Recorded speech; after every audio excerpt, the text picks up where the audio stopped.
A man or woman wants to be a hero. The word hero in its Latin root means servo. Servo means servant. It actually means slave. The hero, why they're the hero, is become the ultimate servant to something larger than themselves, people and so forth. The person who thinks they're going to lead by demand or by position can only lead for a short period of time. But the person whose idea of serving is, my belief is, if you can find a way to take any group of people and help them to experience their needs at a richer, deeper level than anyone else, then together you guys can get anything done. Anything.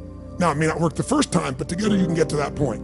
Because needs are ultimately what we're after. We're not after the vehicle we think we're after. You want $1 billion, then you get it. I got plenty of clients, and I will tell you, it is not the end game. And so then they go after their second billion. Or you think it's getting married, and then you get it, and you find out it's not the end game. There's certain needs that have to be there, and the ultimate needs are growing and giving. Because you only can feel so good filled up by yourself. So my core belief is, I gotta serve. If I serve, I can lead. Because I believe motive does matter. If my motive is just to get you to do something for me, there's a certain amount of power that I can get to do that if I strategize, if I think, if I feel, and also if it serves a greater good, even if I don't intend it. If the bumblebee goes to try to get the nectar it wants, its selfish goal, I believe there's a higher power that guides it all. And when that bumblebee goes, it doesn't intend to give anything but pollen sticks to its legs. As it goes about trying to get what it wants, that's how flowers are created. I really believe that everything has a web of connection. If your intent is to serve yourself, you're still going to serve something more than yourself, and you're going to get a certain amount of insight. If your intent and your motive is to serve something, yourself, but also something more, just your kids, then I believe you get a different level of insight. And because you're serving more of what serves life. It's not just me, it's me and my family. If you're trying to serve a community, I believe you get a different level of insight. If you're trying to serve humanity, you get a different level of insight. I get emotional thinking about it because this is why I do what I do.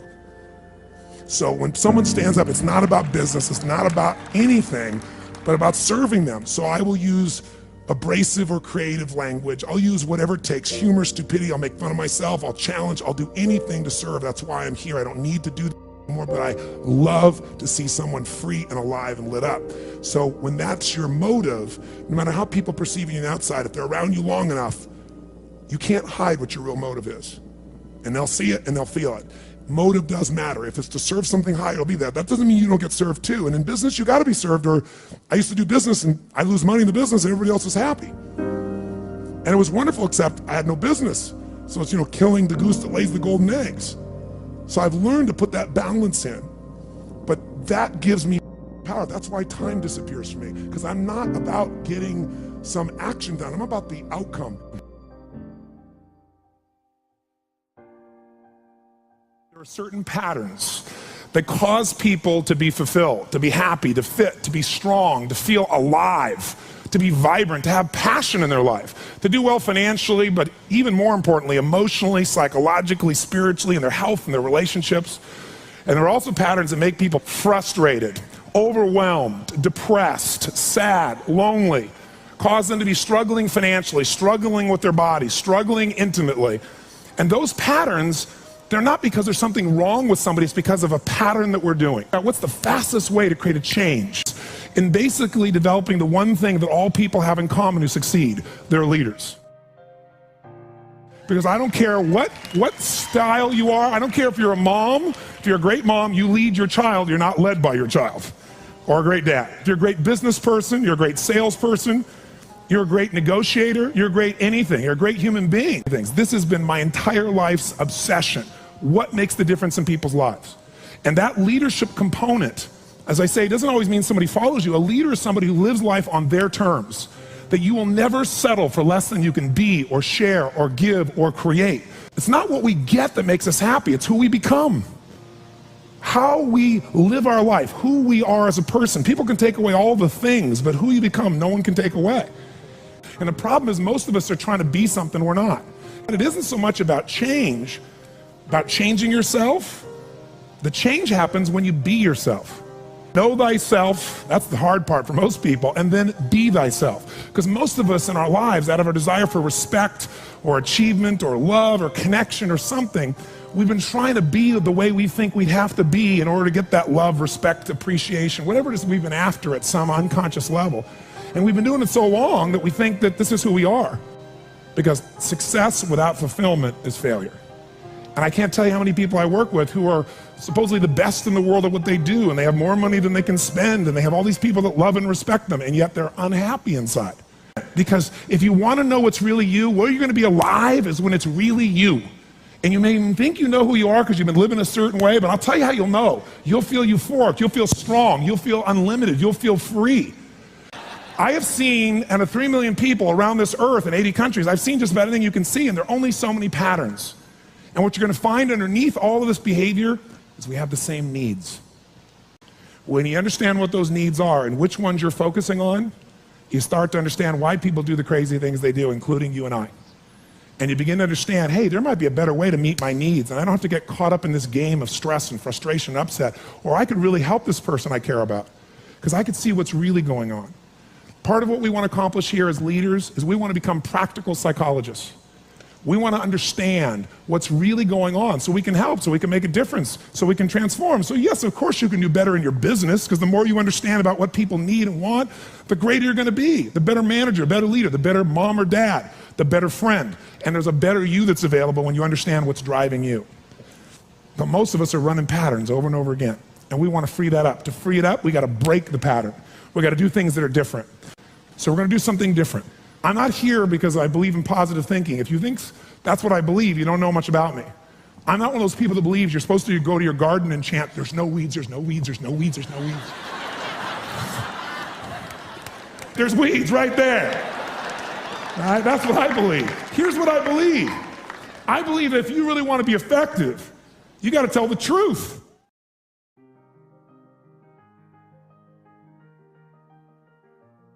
What I want you to get is that the single most important skill in life, it's the word that all leaders have.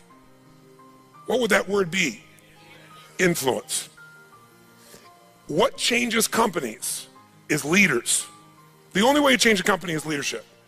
If I want to change a company that I own and I want to make a shift in that company, the number one thing I'm going to do is shifting leadership. That might be taking leaders to a different level. That might bring new leaders in. That might be new leaders of new voices with new perspectives, with new skill sets, new directions, but we need to take things to another level. Leaders solve problems and leaders maximize resources. If you're going to solve problems, you can't do it yourself or it would have already been solved. You have to get others to help you to do it. That requires influence. True?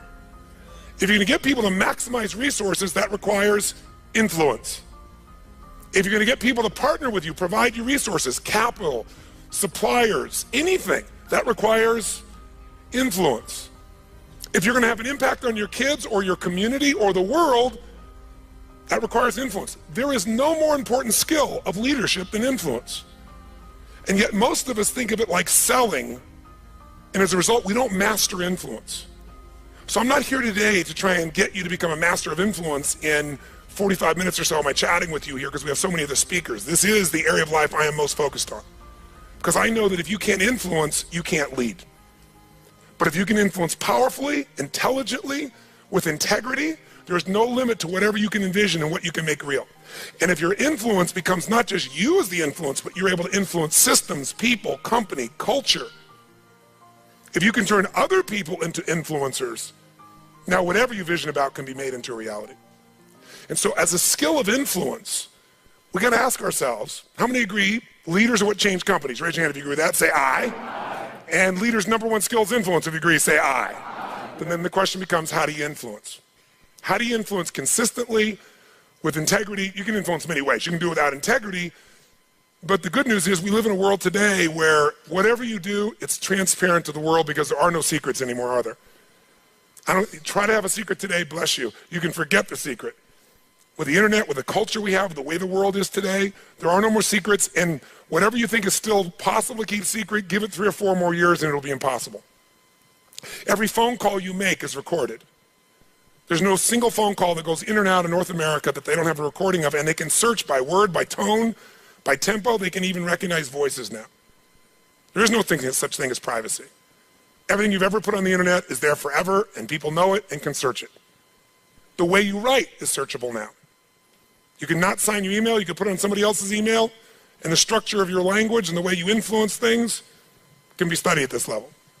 So the good news about that is manipulation as an ongoing tool for success is over. But adding value will never go out of style. Truth will never go out of style. So influencing with integrity is the secret. But what really influences people? Do facts and figures, we give you enough facts and figures out of a core story, is that going to influence people? No. It's the weaving of that story together in a way that produces what shifts people. And that's human emotion. Ultimately, the big game here is emotion. You have to influence emotion. You have to influence the emotion of your people. If you're going to maximize resources, and if we all agree, as we talked about the other day, it's not a lack of resources, it's a lack of what? Resourcefulness. If you're creative enough, if you're playful enough, if you're determined enough, if you're focused enough, you can find a way. If you're giving enough, if you're generous enough, if you're honest enough, if you're courageous enough, you will get people to help you. You will find the way. You will make that thing happen. You'll access the resource. You get someone to coach you, teach you, loan it to you, let you try it, drive it, experience it. So it's the ability to influence emotion, because that's what affects our intellect. That's the bottom line. A core story is only there to give you a set of facts to educate someone that will make them emotional enough to make a decision. And what they do is they go through a series of things that you have emotions about. They may say them in a non-emotional way, but the only reason they work is because you know they're going to open the person's emotion. How many agree with me on this? Say aye. So as leaders, we can never forget that humans are emotional creatures, including ourselves. And to influence other people, we have to know what already influences them. And we can't ever forget what truly influences them. It's going to come down to our ability to connect with them at a deep emotional level, or get others to do the same. Here's how I'd say it in a really simple term. To influence someone, you have to already be influenced. Right? To move somebody, you better be moved. To touch somebody, you can't touch somebody about your product or service or vision or idea or your company if you're not touched. To persuade others, you have to be persuaded. You can't give somebody else what you don't have. Now, you may have it intellectually, and here's the challenge. When you first meet somebody in your relationship, and you're all excited, what's the level of energy like? 0 to 10, make the sound of that energy. You meet somebody you're totally excited by, make the sound, everyone. 6 months, 6 years, 20 years later. It's scary, isn't it? And it's not time, because there are people I've been with them, been together 65 years, and they're still out of their mind for each other. They make the same amount of noise you did in the beginning here. What changes is, very often, when you're around something enough, I don't care what it is, there's a law called the law of familiarity. The law of familiarity says this: if you're around something enough, you take it just a little bit for granted. And it doesn't matter what it is, it's not that you don't care, it's that you get used to it. It's that the variety of it is not quite as high. It's not so new, and with that, sometimes you give it less significance. Even though in your heart you know it's significant, you don't keep the aliveness of it. It becomes something you intellectualize versus something you feel inside your body with a passion. So there are people who say, but we love each other. Yeah, well, that's great. You know, you hug each other every now and then, you say you love each other, little kiss like that. Was that how it was in the beginning? No. It isn't time. It's that most people don't understand that this emotion, this intensity, this passion has to be constantly reinforced every single day. And like any muscle, if you don't use it, so then you have the base understanding of why you do what you do, but you've lost the energy that makes it alive. And so if you're going to be touching people, you got to be touched. So then the question is, how do we influence ourselves? How do we influence other people? We got to get them into their emotions. We got to get ourselves into the emotions that are going to move us to action. And we got to do that ongoing, because otherwise all the stuff you wrote down will die. It'll die in your book, it'll die in your head. There has to be a level of emotion, a level of hunger in you that makes you go follow through. There's got to be a level of energy in you that when you go share it with people, you're able to influence them to follow through. And when they don't do it, enough to get back in there with them again and get them to do it again. This is where the whole game gets won or lost. Do you agree or disagree with me on this? So what we got to look at is, first of all, us. How many of you have days when you wake up and you feel like, I don't want to talk to people today? How many got days like this in your life? Say aye. But again, as I said the other day, If you're the leader, you don't have that choice. If you're the leader, you have to get in a good state. If you're the leader, you have to get yourself in that place. And how many of you have had some gut checks? Let me see again in the last 6 months, 12 months in your business with economy changing like it's never changed before. How many have had those gut checks? Say aye. So what do? We have to become masters of influence, which means we have to be able to master the state of our own organization. To master the state of our own organization, we got to know how to change that. How fast, my friends? How fast? And where does it have to start? Ourselves, since we're the first constraint. And if we can do it with ourselves and influence, then we can teach everybody else to influence. We've said business is innovation and marketing. You have to influence people to innovate because they're not going to just do it because they're used to what works and it's easier and they know it. Innovation means massive what? Change. How many people go, give me more massive change in my life with all the other things I'm trying to hang on to? They're not going to do that. You have to influence people to innovate. And marketing is influence. So, what influences us is our states. How do we change our states? Let's start with you and I and with anybody we're going to work with. You've worked with me before, you know the first answer. If you're going to change somebody's state, the fastest way to do it is physical. Trying to change somebody's mind is really hard. Change their body, their mind will go. If you doubt it, give somebody enough alcohol and just see how quickly you can change them. True? Give them enough alcohol, I don't care who they are, they're going to change. What are you changing? Biochemistry, physiology. Physical body and the emotion, the mind will shift. That's why people take drugs. That's why people eat. When they go eat, it's a biochemical change in their body. So, but we can do this through movement. We can do this through change. So if you want to be the leader and you're going to be affected, first thing I'd say to all of you going home, so you don't feel overwhelmed, is you need to develop an ongoing discipline because we are our rituals. And I mean a physical one. If you want to say, well, why is my life the way it is today? Look at your rituals. Whether you call them rituals or not, you have them. Most of you get up and you have a set of rituals. You go straight to email, or you go straight and work out, or you go have your breakfast, or you hit the snooze alarm at least 3 times. It's your ritual. Who knows what I'm talking about here? And if you want to know what somebody's like, you can see their rituals. You can look at anybody's body in this room, if you had them take their clothes off, and you know some of their rituals or lack thereof. Is it true? If every day you get up and your ritual is you go to Starbucks and order a smoke boca, whatever those things are that you have, right? And a big muffin and whatever it is, right? And that's what you do every day. It's not hard to figure out what you're going to be like by 10:30 in the morning. You're going to be looking for your next coffee, your next whatever, because we want to stimulate your adrenal glands like crazy, and they're going to drop predictably. And we know what your stress level is going to be like. We know when your energy is going to go and fade. It's predictable because of your rituals. If you eat a certain way, you can predict that person's going to be fat and tired. You eat a different way, you know. If a person eats and they exercise a certain way, you know what their body's going to be like. Who here works out 5 days a week, never misses? It's just your life. Let me see your hands. Look at the number of people here. That's fantastic. Give everybody a hand. That's really fantastic. Who here honestly never works out consistently? Right? Don't clap. Now here's what's interesting. I'm not saying one is right as one is wrong, but will those 2 different rituals create a different body, yes or no? Yes. If we wanted to really make it clear, we'd say everybody works out 5 days a week, stand up, we can look at them, sit down, everybody doesn't work out, stand up, look at them. It'll be pretty obvious. Now, some people's metabolism is different, they get by with different things, but you get the picture, don't you? Your relationships today are the results of your rituals. If the first thing you do every day when you come home is, hi honey, and then you go and give them a little peck on the cheek, and then you sit down and start typing your emails, or you flip on the news, it's not hard to know what your relationship's going to be like. You guys might love each other, but it's going to be one boring, dead relationship. It's like having a brother or sister. But if your new ritual was, and you just, in the beginning, you made it a ritual. You just made it for fun. You say, every day when I come home, the minute I'm going to do is I'm going to yell my husband or wife's name, or sometimes my wife's a little crazy, so I go, Lucy! I'm home, and then we both go running. Wherever she is in the house, wherever in the house, we go running full speed like lovers that haven't seen each other in 6 months. We do it. Ask my assistant all the time.